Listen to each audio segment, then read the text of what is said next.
Is that unusual for my Christmas flowers? They're my Christmas flowers. They were a present from you to me.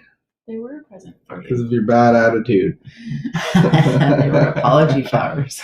They were. I've never got apology flowers. That was the first time. I do believe. I've given you apology flowers. I feel like I bought you like an apology plant. Thank you. It's almost like we're almost bored of it. 2 months. I'm like, okay, are you dead yet? Cheers, everybody. Good morning. How's everybody doing on this Friday? It is Takeout Friday. Do you have any ideas what's for takeout? Did you really say that you're bored of my apology present? Well, they're flowers, and I feel like it's time to move on to put something else on the centerpiece. I feel spring is around the corner. Yesterday, it was light till 5:30. It's I'm trying to change the subject. 26 with the wind chill. What trips you up? Oh, goodness. Let's go there. What trips me up? You know what trips me up sometimes in the kitchen? This could be I'm just talking simple stuff. I'm not talking high-tech, complex psychotherapy stuff. I'm just talking like in the kitchen. Like you don't know how to use a potato peeler? I hate the potato peeler. Oh, it cuts your thumb sometimes. No, but in our kitchen we have like a corner on the counter, but then we have a corner cupboard at the bottom, and then we have a cupboard here for under the sink. There are lots of times that this pocket gets caught on that knob, and then I try to get away, and then this pocket gets caught on that knob, and it doesn't happen like once in a blue moon that I forget it happens. It happens several times a week. It trips me up, and I'm like, my pant. I get stuck. It trips me up. What trips you up? That for sure. That happens to me also. Do you know who doesn't happen to though? Jordan has zippers on his pockets. I've never seen him struggle in that corner, going like, yes, man, I'm caught up. What trips you up? Do you get tripped up? Maybe it's numbers trip me up. There's lots of things that trip me up. It's funny you sometimes. You have the dyslexia. I got the dyslexia. Anything trip you up? I can't think of. That's the kind of thing I have a hard time thinking of off the top of my head. Spontaneous. That's tripping you up. Spontaneous. Spontaneous like trips you up. No. Just questions. Like I'm not good at like thinking on my feet. Like I wouldn't have been a lawyer. Well, maybe I would have been a lawyer. But like, what day is it? Like especially when you're trying to be clever. Like I feel like when you try to be clever. So spontaneity trips you up. Basically, in general. No, with words. I think you're clever with words, and I'm not so clever with words. I'm not clever with words. I got the dyslexia and the ADD. Words are just like potato chips to me. It's just like I don't know if that comparison was. Do we even have volume? Yeah. You know what tripped me up the other day? What tripped you up? The other day, I realized that I used my conditioner first. I was like. Who hasn't done that? Why would I do that? I don't think I've ever done that before. The other day I used your conditioner on my beard. Why are you using my conditioner? On my beard. Why are you using my beard? Because you told me not to use your black shampoo. Don't use my purple shampoo. Purple shampoo. It was purple. I don't have anything else. All right. Do you feel pressure to be clever? I don't try to be clever. Oh. Like, do you think I'm clever? Pressure to be clever. Do you feel that I'm clever? I feel pressure to try to be clever. Like me? Am I like you set this bar. Do you have a stand? It's like you set this bar really high. Am I your standard? I'm your standard? I don't think I've ever been anybody's standard of like, this is where I want to get to. Wow. And it's just my cleverosity. I just made your day. Man, there's somebody out there that wants to get to my standard of cleverosity that I don't try to be clever. There's so much more to look forward to today, too. I don't even really know it's takeout night. I already said that. Wait, you have that to look forward to? I wish more of the people that do takeout night like Popeye's chicken. Mm-hmm. You can get whatever you want on takeout and I'm night. surprised that my son has that reaction, too. Listen to me. I think takeout night, like, everybody could order their own. I think Popeye's chicken is the most unhealthy thing. What if we all ordered our own thing? Especially if we took the skin off. I think if we ordered our own thing, it would be utter chaos. It would be too spontaneous for you, and you would probably have a breakdown. January the 29th. This month is. Or we can just make craft dinner. This month, I did that already. Once month in a year. No, last week. Remember, I made craft dinner. We went grocery shopping, and obviously I was too hungry, so I bought. No, last year. Somebody moved, and you got the contents of their freezer, and there was these gourmet hot dogs, and I'm like, gourmet hot dogs and macaroni, and so we bought a thing of macaroni. Macaroni isn't like 40 cents anymore. It was like $2. And then there's like the creamy cheesy macaroni, and it was like $3.50. That's the reality of That's inflation. Ridiculous. I was at a conference yesterday, and it was about social enterprise, and I got to be on a panel. I hope I was witty enough. No, clever. No, this guy he was the CEO of Pillsbury. He was a fantastic speaker. He was a black guy, and he was a young guy, and he like ran the business, and he had 8 social enterprises. One of them was a grocery store, and the thing that stuck out to me was about dignity. Mm-hmm. And he goes, what do the people want? They need food. There's food scarcity, but what do they want? They want dignity. And so he opened a grocery store, not as a food pantry, not as a food handout, but like people actually work there to actually eat there. I thought it was really cool. That would be like a co-op. That'd be like a grocery co-op. I thought that was interesting that people above food want dignity. We all have that. I thought that was good. That was my big takeaway yesterday. He was a good speaker. All right. Going to meetings. Do you go? What meetings do you think they're talking about? I feel like I go to meetings all day long. I've never sat so much. Well, this book is on recovering from codependency, so they're probably talking about recovery meetings. Good point. Not to be sassy, but... All right. Got things to do. Going to meetings. I am still amazed after years of recovering at how easy I can begin to talk myself out of attending meetings. I am also still amazed at how good I feel when I go. We don't have to stay stuck in our misery and discomfort.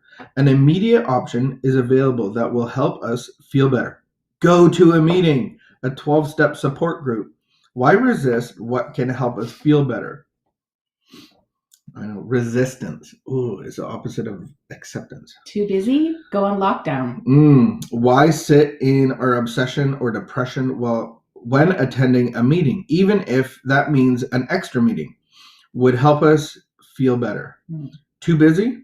There are 168 hours in each week. Taking 1 or 2 hours a week for a meeting can maximize the potential of the remaining 166 hours. If we get into our codependent stuff, we can easily spend a majority of our waking hours obsessing, sitting, and doing nothing, lying in bed and feeling depressed, or chasing after other people's needs. Not taking those 2 hours for a meeting can cause us to waste the remaining hours. Too tired? ? There is nothing as invigorating as getting back on track. Going to a meeting can accomplish that. Prayer for today. Today, I will remember that going to meetings helps. I hear fellowship. Fellowship isn't socializing. Fellowship is we have a common problem after a common solution, and we discuss that, talk about it, wrestle with it together. I think meetings help us stay, fellowship helps us stay on track, and the mental obsession is the main part of our disease. And so if we're common like people, then yeah. It's difficult at the beginning. I think, okay, sometimes it's difficult because... Speak up, girl. Well, like, I feel like maybe it's kind of like dating. Like the first meeting that you go to isn't necessarily going to be the one that you want to like stick with forever. Because meetings are different, and like different personalities maybe prefer like a different format. And yeah, some meetings do things differently, and I can be really picky and I can be really self-centered. I got a lot to say about meetings. You have a lot to say about most things. I think, look at you, clever. Face wash. I think that COVID has exploded my meeting experience. The history of AA meetings is about teaching out of the big book and discussing that. I love those meetings where it's solution oriented. You have a speaker. We're reading a passage of the big book, and then you have sharing time. COVID's been awesome for that aspect. We do meetings in the Bronx. We got San Diego group. And so there's meetings every day. So I found that myself, I've been going to at least 1 to 4 meetings a day, and then working. No, you're not. I mean, not a day. So liar. You liar. Lies. But in a week. And then I got a church meeting. I think, like they say, you're too tired. But this actually brings energy. So I'm working with a sponsor, and I have to go to 3 meetings a week. So I have my... Does church count? Sponsor. Church can count. Yes, church can count as one of my meetings. Word. And so then I actually do go to Monday, Thursday, and then sometimes a third. So I do actually go to 4 a week. I go to 3 for sure. Like I have 2 that I go to every week, and then I have there's 2 or 3 other meetings that I like, and so then, but I don't go to them every week. So if you want information on meetings, we could even post it in the chat about meetings that we attend on Zoom. I think meetings, I didn't like the word that I feel better. Meetings aren't about feeling better necessarily. It's not about pain relief. Like I just don't go to a meeting to use you and you're like, I'm just coming to consume, but come to a meeting to participate, to get something up, to take some notes, to be able to do a share, to try to meet somebody and get their phone number in a positive way, not a weird way, but come to participate and be a part of community and not use community for your own pain relief and go running away and go, oh, I feel better now. Come from 2 different perspectives where you have said very vocally that you actually never need to go to an in-person meeting ever again. You love Zoom. You love the Zoom that you can just like go downstairs to your office. I don't think it's not an absolute statement. So it took me longer. So in this time, I feel like meetings are really important because connection with people is really important. And we're being told here in Canada by our government, stay home, especially in Ontario. Like we're under a stay home order. It's winter. It is going to be minus 26 out today with the wind chill. That's not good for anybody who needs people, and we all need people. And so I feel like I actually had to make a conscious decision of, no, I'm going to embrace this Zoom thing and I'm going to enjoy it and I'm going to make the most of it. And so I actually know that I need social time. So I actually go to a meeting 15 minutes early, always. Like I always go to the meeting 15 minutes early. And that's early. Participating. And I always want, like, I'll just sometimes sit there. Like, I don't necessarily say much, but I like to hear the chit chat of strangers. I miss that. Like, in some of these meetings, you have 100 people. Yeah. And then some of the evening meetings, you'll have 200 people. Yeah. But even smaller meetings, like even I did a small group through our church. There was 7 of us. And like, I really liked that. And sometimes like, we would spend the first half hour just on chit chat, which was fine. We needed that. And so I think that, for me, it's really about pushing myself out of my comfort zone because my natural comfort zone would be like this, even when in person, like going to my first meetings, I was like, this is so uncomfortable. People probably feel exactly the same way when they come to a church. Like they're probably this is so weird. If you've never been to a church before, you're like, this is so weird and awkward. Like, the foyer seems safe for the coffee guys. But I grew up in it, so I'm comfortable with it. I really appreciate that everybody just has an opportunity to share and nobody corrects anybody else or gives them advice. I like that. That's a standard, standard protocol at any recovery meeting would be like, don't give advice. And then what else? I got distracted with comments. What is happening? There's comments? There's lots of meetings. I would say in closing that I would say yesterday, I believe that the Zoom has a great benefactor as in effectiveness, where I met with 3 guys working the steps. I attended a social enterprise conference. I may have accidentally blocked someone. I hit the wrong button. Stop it. I'm so sorry. What happened? Look, okay. That's bad. This is very distracting. I'm sorry, guys. No, I went to a social enterprise conference. Yes. I worked with 3 guys working the steps. Mm-hmm. I got to speak at a conference. And then we did a small group in the evening. Like, I could never do that all in person. Like, there's no way. Right. And so I think there's some awesome benefits to the Zoom. And I think that the big key is acceptance. And just go like, this is the way it is. Until something changes, I just have to accept this new normal. So there is a 3:00 meeting that deals with, it's all of us. It's all addiction. So codependency to addiction to substance abuse. We do a Wednesday at noon meeting. And it's a lesson, it's a talk, a share on recovery. And what I really love is that the meeting that we started on Wednesday, can you fix that? I think I accidentally blocked her. I'm going to block you. No. I'm sorry, Connie, if you got blocked. I don't know what happened. Unblock.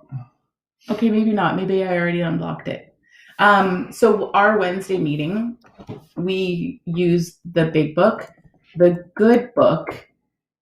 We want people to be able to talk about the Bible and relate it to recovery and any other 12-step material. And we have codependents, we have alcoholics, we have addicts of all kinds, and we have families of addicts. And I really appreciate that we can hear the experience of like people who've been through recovery of all aspects. And we do that at noon on Wednesdays. We do this every day. And we have a Ashes to Ruby's YouTube channel. Are you just flying? Yeah, we got things. That coffee's hitting you hard. That coffee's hitting me hard. Thanks for hanging out, guys. I'm really sorry if I blocked you. I shouldn't touch the computer while we do this, but I will go back to your comment and I'll post my favorite codependent meeting link. Yeah, we'll do a little meeting post, and then you can participate. The Bronx one's awesome. And then there's some Coda ones that you like. I've been doing Coda for a year. And I got some other ones going on too. Good. All right. Take care. Have a great Takeout Friday. Thanks for hanging out with us.